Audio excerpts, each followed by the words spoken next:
కేంద్ర ఆరోగ్య మంత్రిత్వ శాఖ అధికారి మీడియాతో మాట్లాడుతున్నారు. లైవ్ ద్వారా చూద్దాం.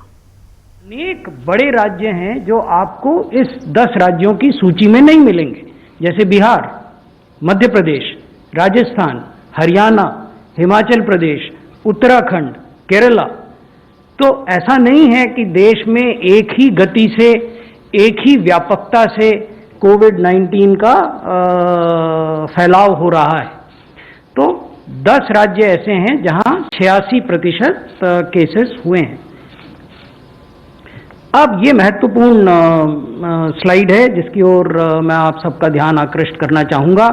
इसमें हम दिखा रहे हैं कि कैसे रिकवर्ड केसेस का ग्राफ और एक्टिव केसेस का ग्राफ बिहेव कर रहा है। आप ये देखेंगे कि मई के अंतिम सप्ताह तक जो एक्टिव केसेस थे वो रिकवर्ड केसेस से ज़्यादा थे, यानी 2 मई से लेकर 30 मई तक जो अंतर था वो एक्टिव केसेस के पक्ष में था, यानी एक्टिव केसेस की संख्या ज़्यादा थी और जो रिकवर्ड केस हो गए, जो लोग ठीक हो गए, घर चले गए, उनकी संख्या कम थी। लेकिन उसके बाद से ये जो अंतर है ये बढ़ता जा रहा है और आज की तारीख में जो रिकवर्ड केसेस हैं वो 1.8 टाइम्स हैं एक्टिव केसेस के, यानी 1.8 गुना ज़्यादा मात्रा में लोग रिकवर हुए हैं। रिकवरी रेट किस प्रकार से चल रहा है ये हम इसमें आपको दिखा रहे हैं। आप ये नोट करेंगे कि मई में रिकवरी रेट लगभग 26-26.5% था। फिर मई के अंत तक वो लगभग 48% हो गया और जुलाई आने तक 12 जुलाई तक वो 63% है। ये राष्ट्रीय रिकवरी रेट है, देश का रिकवरी रेट है। लेकिन 20 राज्य ऐसे हैं आज भी जिनका रिकवरी रेट राष्ट्रीय औसत से कहीं अधिक है। उसकी ओर अब हम आपको ले जाते हैं। ये देखिए, ये इसमें हम दिखा रहे हैं कि भारत का, देश का जो औसत रिकवरी रेट है वो 63% है, लेकिन ऐसे भी राज्य हैं जहां ये 87% भी है, 80% भी है, 71% भी है।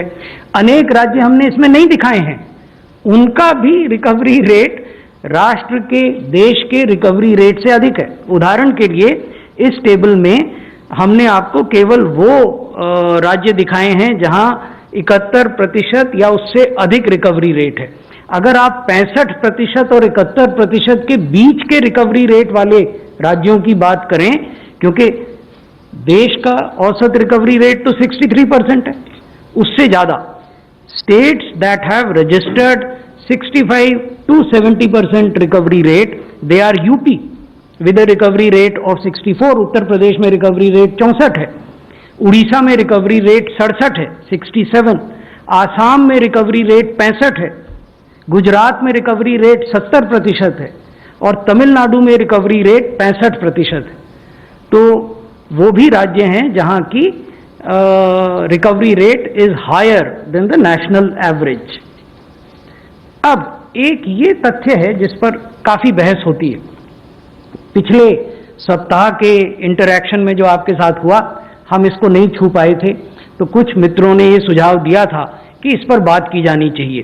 अगर हम केसेस पर मिलियन की बात करते हैं, अगर हम रिकवरी की बात करते हैं, अगर हम डेथ पर मिलियन की बात करते हैं, तो टेस्ट पर मिलियन की बात भी की जानी चाहिए। आज हम करेंगे।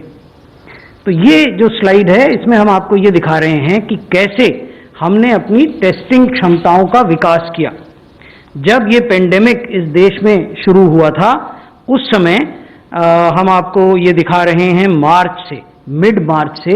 उस समय ये ग्राफ थोड़ा सा दिखाई देने में कठिनाई होगी, लेकिन मैं आपको बताता हूं। अगर आप मिड मार्च में देखें तो हमारे पास 101 लैब थे जहां RT-PCR टेस्ट होते थे पूरे देश में, 101 लैब।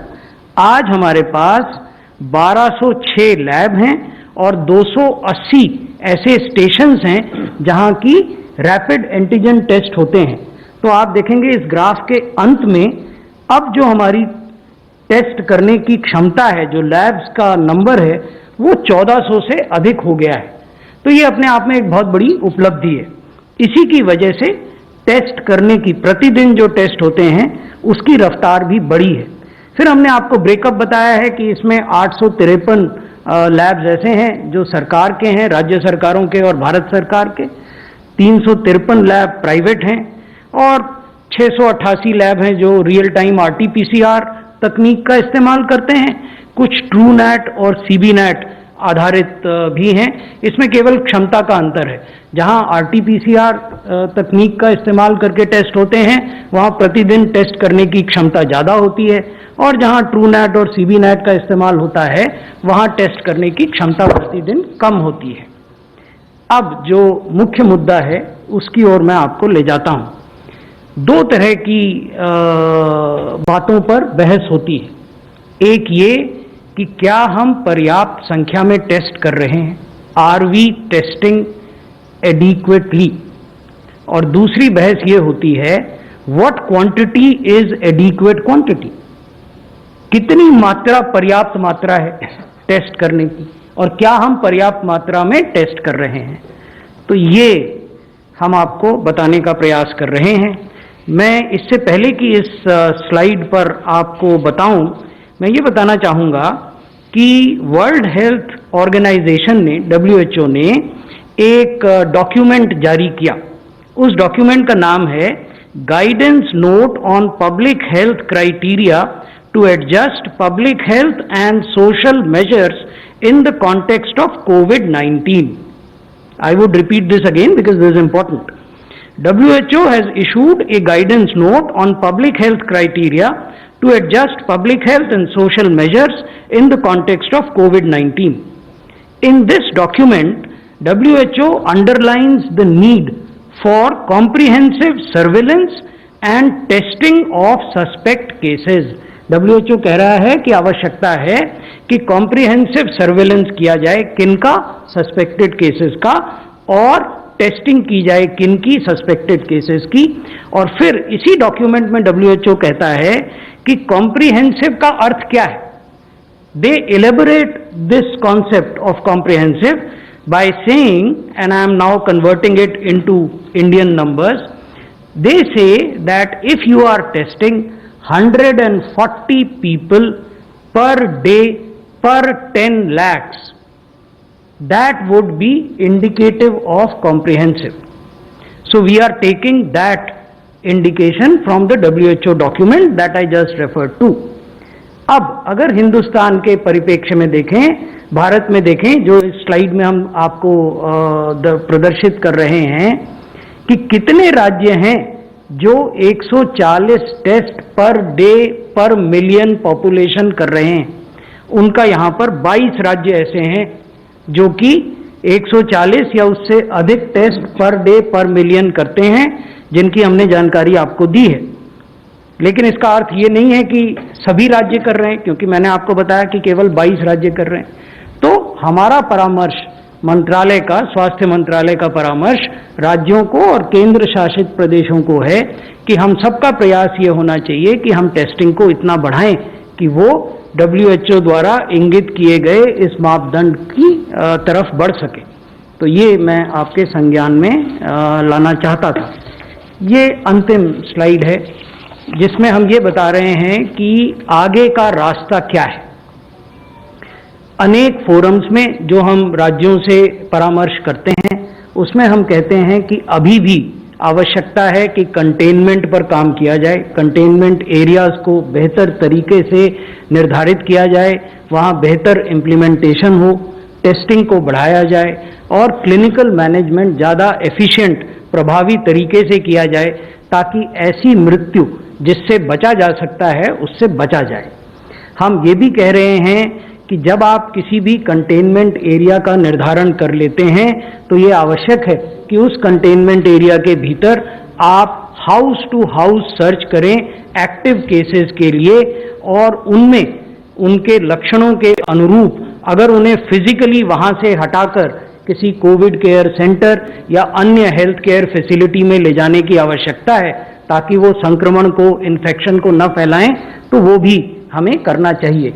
हम ये भी कह रहे हैं कि अगर आप टेस्ट बढ़ाते हैं, जो कि मैंने अभी आपको दिखाया WHO का मापदंड और कितने राज्य उस मापदंड पर खरे उतर रहे हैं, अगर आप टेस्ट बढ़ाते हैं तो इस बात की संभावना रहेगी कि आप केसेस को पहले पकड़ पाएं, अर्ली डिटेक्शन कर पाएं, और अगर आप पहले डिटेक्ट करेंगे तो पहले इलाज करेंगे और लोग बेहतर होकर घर जा पाएंगे। हम ये भी कह रहे हैं कि हमें अभी भी लगातार अपनी हेल्थ केयर फैसिलिटीज को अपग्रेड करने की आवश्यकता है। ICU बेड्स बढ़ाने की आवश्यकता है, ऑक्सीजन बेड्स बढ़ाने की आवश्यकता है, कोविड केयर सेंटर्स बनाने की आवश्यकता है। अलग अलग राज्यों में इन्फेक्शन का बर्ताव अलग अलग है। जैसे अगर आप दिल्ली में देखें तो आज हमारी अधिकांश बेड्स खाली हैं, लेकिन उसका अर्थ ये नहीं है कि सभी राज्यों में ऐसी स्थिति हर समय बनी रहेगी। तो इसलिए पहले से तैयारी करके रहने की आवश्यकता है, जो हम प्रत्येक राज्य सरकार के संज्ञान में लाते हैं। और सबसे महत्वपूर्ण बात है कि राज्य सरकारें और केंद्र सरकारें जो भी कार्य करती हैं वो तो करती ही हैं, लेकिन जब तक समाज, समुदाय, कम्युनिटी इस पूरी इंटरवेंशन की ओनरशिप नहीं लेगा तो जो वांछित रिजल्ट हम चाहते हैं वो नहीं आएंगे। इसलिए जरूरी है कि जैसे जैसे इकोनॉमिक एक्टिविटीज खुल रही हैं देश में, उस दौरान भी फिजिकल डिस्टेंसिंग का पालन किया जाए, क्योंकि जब तक वैक्सीन नहीं आती, doctor Bhargava would separately address the issue of vaccine, तब तक सोशल वैक्सीन ही एकमात्र वैक्सीन है।